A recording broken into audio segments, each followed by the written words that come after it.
everyone, I'm Natalie Gawkner. This is Both Sides of the Aisle, and I represent the political center and have in studio on the political right, Senator Dan McKay. Good morning, everybody. And on the political left, Shireen Gurbani. Hello, listeners. I hope you're doing okay.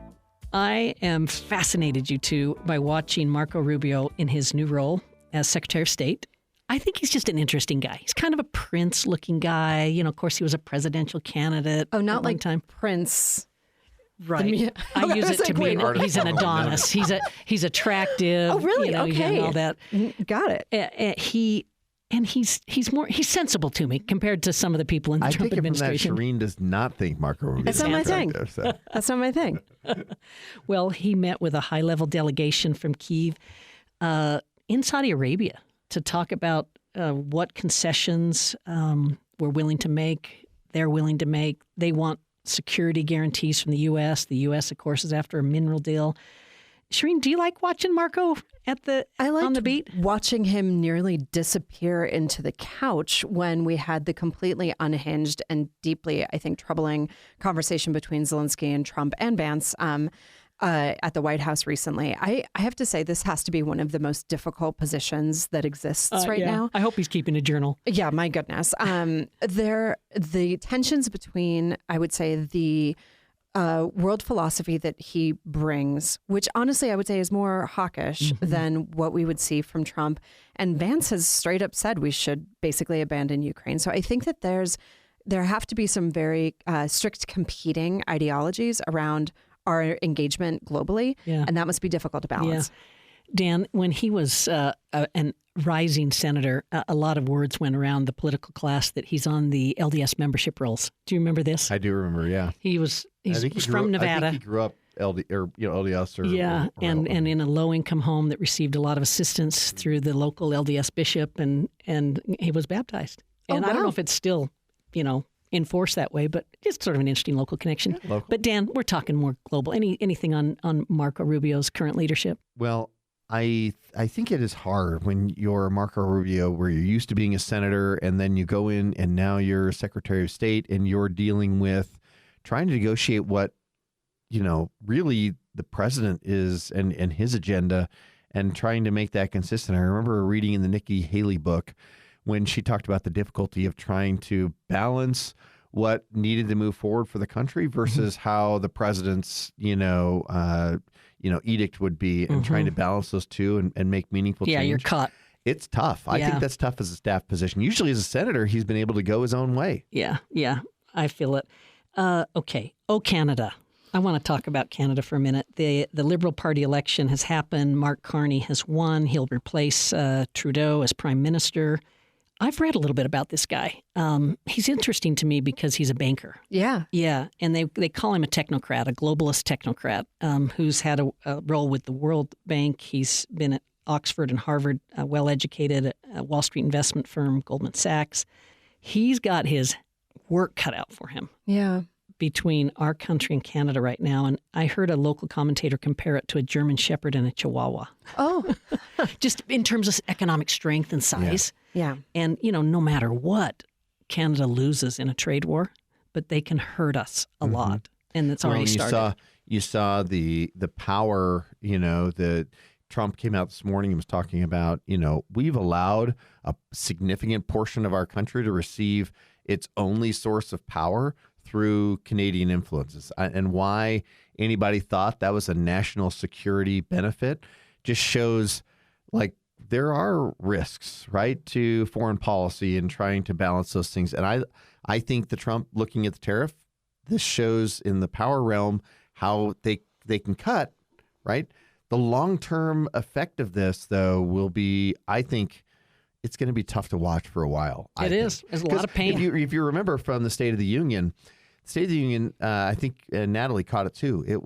This is an adjustment period, right? There's going to be an adjustment period. We're trying to do big things. Yeah, we're trying to do big things. So there's an adjustment, and it's going to be interesting how these will play out. I just can't let a mention of tariffs go by without again mentioning that what tariffs are a tax that American businesses and people pay on goods that are imported. So when we think about the pain that will be experienced, I was talking to a friend whose family is in like home building in North Dakota, a huge amount of what they bring in are windows and siding from Canada. The cost that this is going to have to drive up home costs, when we think just like there are so many impacts that will be felt by American people. And I really struggle to understand how the Trump administration will spin this to be to our benefit. Sure. Well, so let's put this local, stay in the housing costs. I believe it's 30% of the softwood that comes into the U.S. comes in from Canada. Yeah. You can't like replace that supply chain very easily.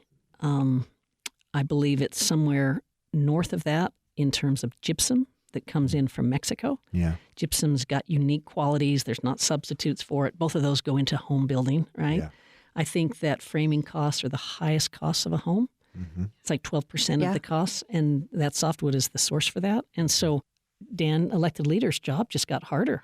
Because our housing prices, this is not going to help with our housing shortage and Thanks, Trump. price. Well, and one has to wonder what the long-term vision is, right? You're And that's so right. I'm just trying to step back and say, okay, if I get past the noise of the little announcements here and there, what is Trump trying to create, or where is he trying to go?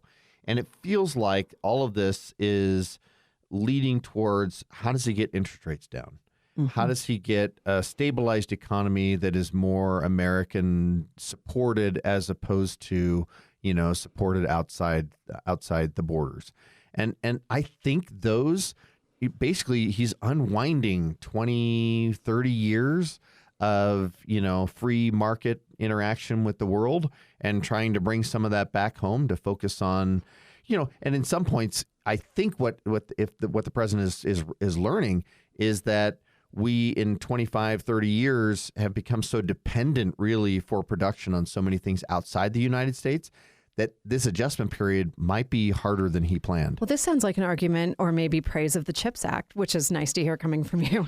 But when we think about go that far. Oh, so we don't want manufacturing here, I guess. But the idea is that when we bring things home, there are some things like gypsum, like when we think about lumber, that like replacing that in an American industry is difficult, or it's a natural resource we don't have. Shireen, you make a distinction there between a strategic tariff and a broad-based one. So what Trump's doing is broad-based, right? Yep. He's putting it on a lot of things. Yeah. Whereas a strategic one has like a reason, like you're protecting a vital industry to our national defense or something. And Dan, my face lit up when you said he's not articulating an end game, because I absolutely agree. Yeah. If you're going to go through pain, you better tell people why. Yeah, that's right. And there's so much economics here, but the economic theory or principle is what we call comparative advantage. That's right.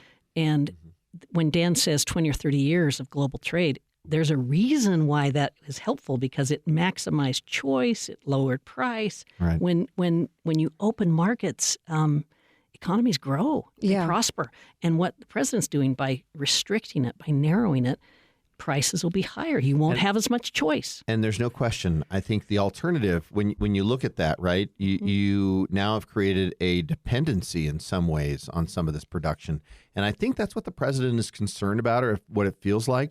But I will say, it feels like there are so many different levels of things that are going on. And it feels like the game is very advanced. One, I really do believe that you can't believe everything you hear, one. Oh, interesting. And two, Okay. well, I'm not saying I'm just saying from the press, from everybody, right? There's you can't believe everything you hear. And whatever you believe is like, your paradigm, I don't think you're going to be right. Let me Right? This is bleak, Dan. let me give some magnitude here. Yeah. So we import just over $18 billion worth of product to the state of Utah. 18 billion import. Mexico is 4.8 billion of that. It's our largest trading partner for imports. And the second largest is Canada at 3.1 billion. So little Utah, will feel the effects of this in a big way. That's correct. They're our two largest trading partners. That's why the economic outlook is darkened. Yes. So speaking of that, well, I would like for us at some point to have a deep dive. And I know it's not really our job on this, but I bet you know an expert who could really talk us through NAFTA. Because for me, so many of the things that we're talking about now are spinoffs from decisions that were made, or the policy, like when we entered into NAFTA. So I feel like there could be a fun episode for the real nerds out there. NAFTA. down or the the road. USMCA is what we'd call it now. Yeah. US-Mexico-Canada agreement. Yeah. Hey, recession talk. So in economics, we have something we call the subjective probability of a recession, and all of them put it out. It's subjective because it's not like data driven. It's a group of economists using judgment. But Moody's has it at 30% right now. This is a recession in the next 12 months. JP Morgan Chase has it at 40%. They just upped it from 30 to 40. Goldman has it at 20. Our group of local economists has it at 20%. I was with a group of business leaders this morning, the Board of Governors for the Salt Lake Chamber. You know, they're concerned. Yeah. There's so much uncertainty that you start to question whether you should hire, whether you should invest, whether you should purchase things, and it puts a pause on things. And then when the stock market does what it's doing, it has a wealth effect, affects consumer sentiment. I don't know, Dan. My recession meter's popping up.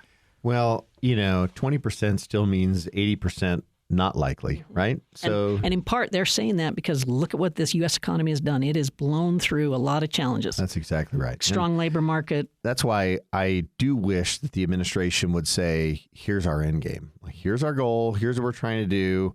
And I really do feel like, going back to the campaign, I do feel like President Trump wants to see less foreign dependence for a lot of things, right? And there are some key things to national security that he's concerned about and would like to see them produced, done right here.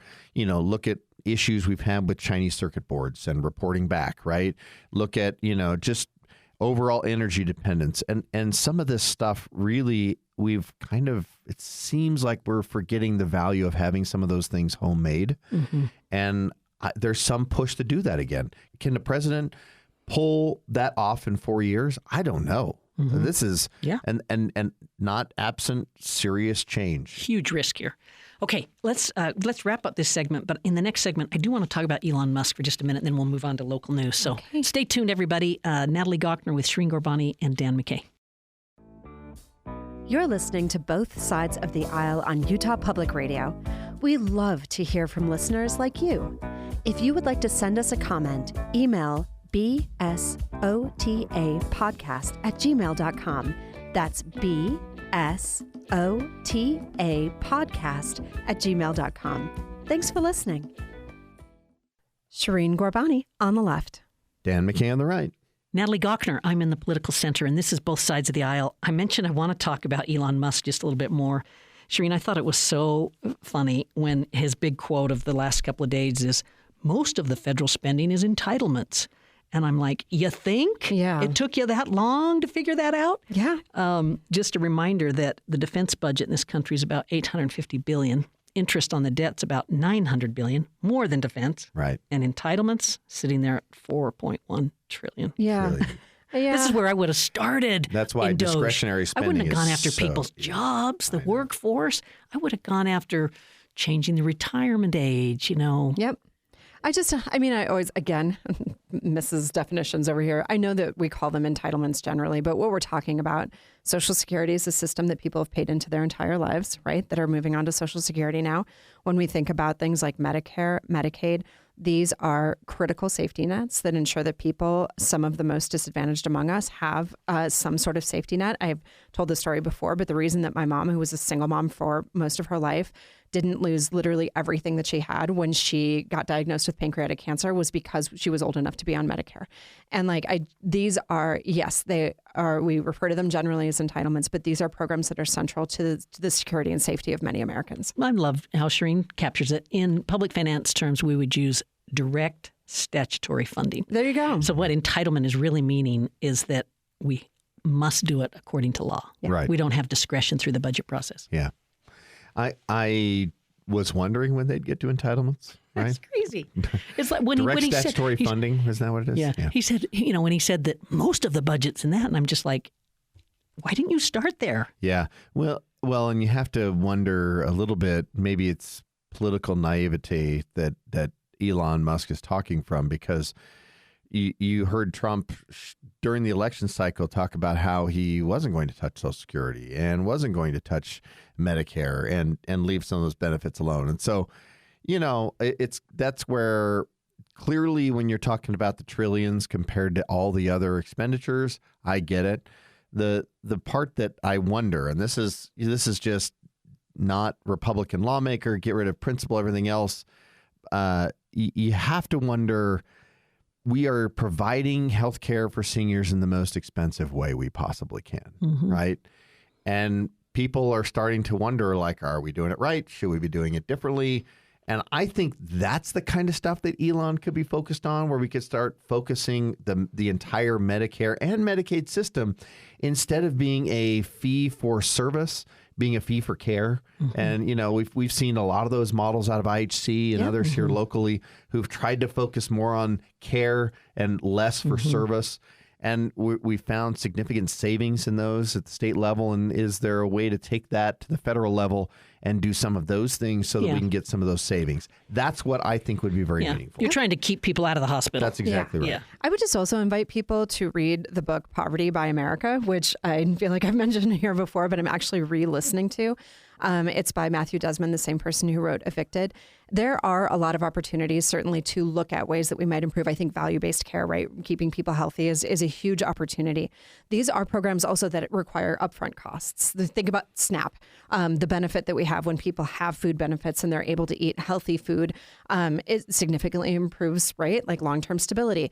But there's a lot of money that we leave on the table, and frankly, it's going to get worse when we continue to see cuts to the IRS. When we're not collecting the taxes that are due to this country, we are leaving millions and millions, billions and billions of dollars that could be going into these systems. So when I hear kind of this ongoing rhetoric about waste, fraud, and abuse at Social Security, I'm like, remember when we tried to get 87,000 additional IRS agents, and it felt like from the right, it felt like we were invoking martial law, right? And what we actually have there is a huge opportunity to make people pay, to actually go after the folks who should be paying into the government that don't, or get around it through fairness issues. Fairness issues. There are a lot of dollars that we could be reinvesting here that would be a much smarter use of government spending. Yeah, interesting.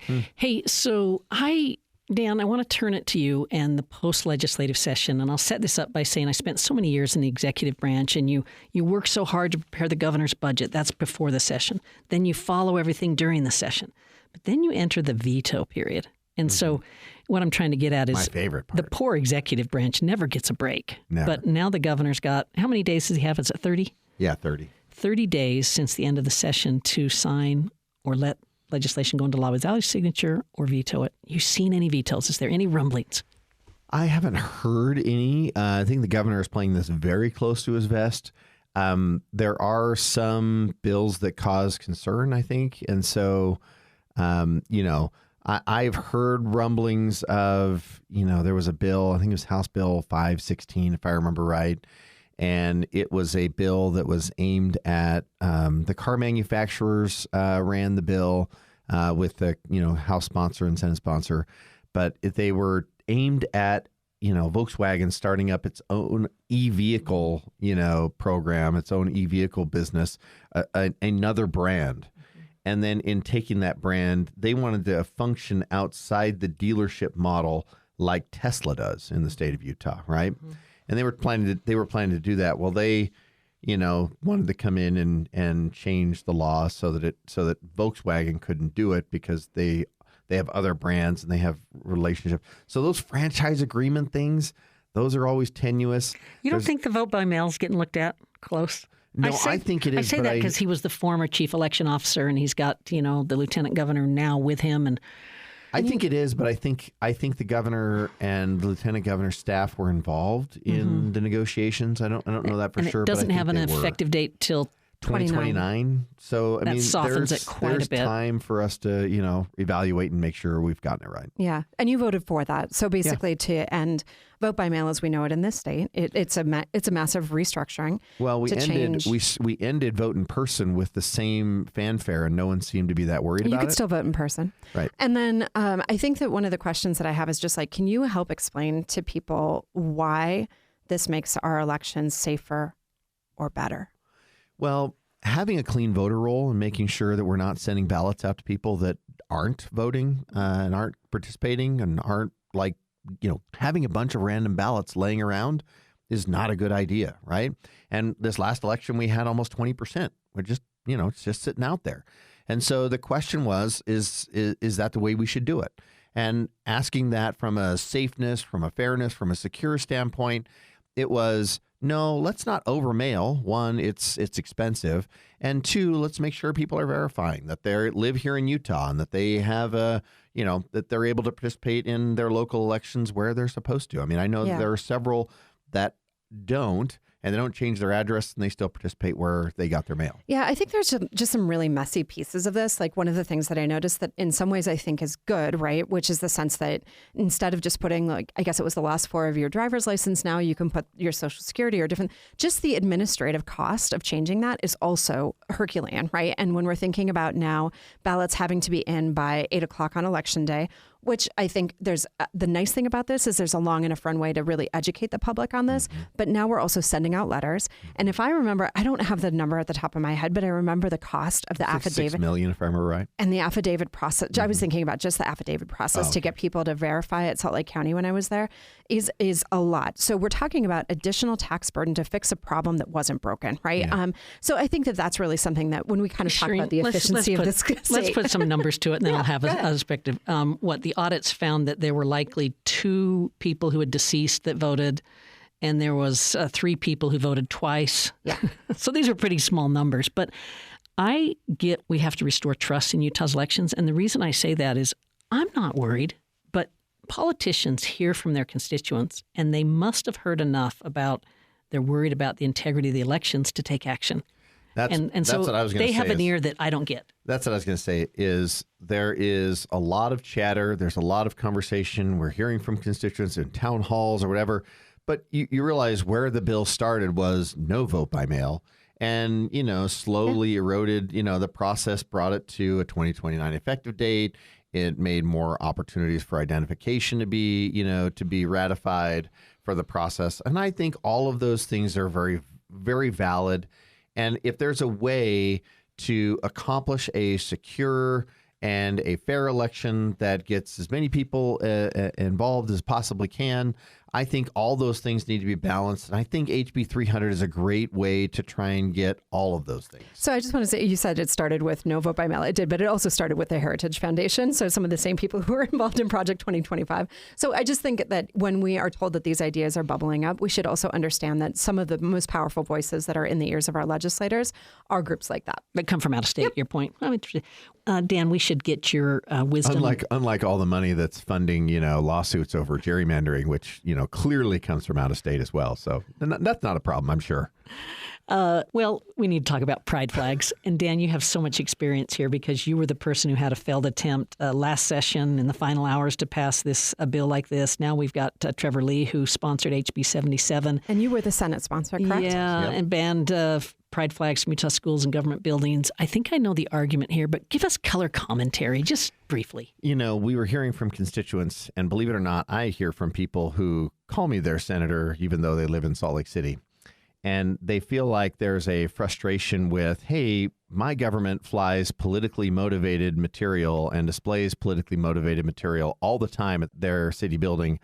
I don't feel comfortable going into that environment. I don't agree with it. And their city, or a city building or whatever, a school, all those things should be politically neutral, right? And having a political statements on the outside of the building. I mean, the Capitol, look at when we did a Ukraine, thing a couple of years ago, now politically unpopular, but did the Ukraine thing. They used a projection system. It was there for a couple of hours and then it was down, right? The idea of having content neutral on the outside of buildings is a big deal so that people don't feel like their government is biased on one direction or another. The elected officials, on the other hand, you should not have the outside of the building or the building's, nature of the building and its message be controlled by who the majority is of that building. Can you imagine a Trump flag on the Utah State Capitol? Could I, as a state employee, still have a flag on my desk? Yes. Yeah. That's not what folks who are working in government entities are hearing, just so you know. There have been sweeps through different offices asking people to remove their personal desk flags. So I think what you have to understand is the chilling impact this has. So I understand that people may not feel comfortable I don't actually understand in my heart why you would feel uncomfortable next to a trans flag or next to a pride flag. I think that it is, I've said this before, punching down on folks it's who not about comfort. It's about the message the government is sending. How is it not about comfort? Because what you said... It's about the message the government is sending. And what the government is sending, the message of those pride flags is you are welcome here. And the message of the Trump flag up at the Capitol would be what? Do you think that there's a difference between a Trump flag and a pride flag? I don't think so. Okay, I think then they are the same. I think I would invite you into a world of creative thinking, because there is a political flag. I'm all about creative thinking. Yeah. I've done it many times. That's good. Well, that's a good discussion. I share with you, the debate is there are several who feel like government buildings I will should be say, as someone neutral. who's been in a advisor role to decisions like this, it is nice when the law is clear on something, so you don't have to spend so much time, debating something or trying to make a decision. The U right now, of course, we are not, speaking out on public issues as an institution, and I think that's a nice thing for them. It's also a way that we comply in advance as we march towards further restrictions on our freedoms. But nobody's stopping the professors. We have to wrap this up, but Todd Weiler voted against the bill in the Senate. He's from Bountiful, represents, I would think, a pretty conservative. What was his take? And just really quickly, because we're out of time. Well, I can't remember what Todd's take was specifically. I just know he represents part of Salt Lake City as well. And so, maybe it's that constituency tie. Okay. Well, great discussion, everybody. Thanks for joining us. Natalie Gochner with Shireen Gorbani and Dan McKay. Programs produced by Anthony Scoma. Thanks for listening.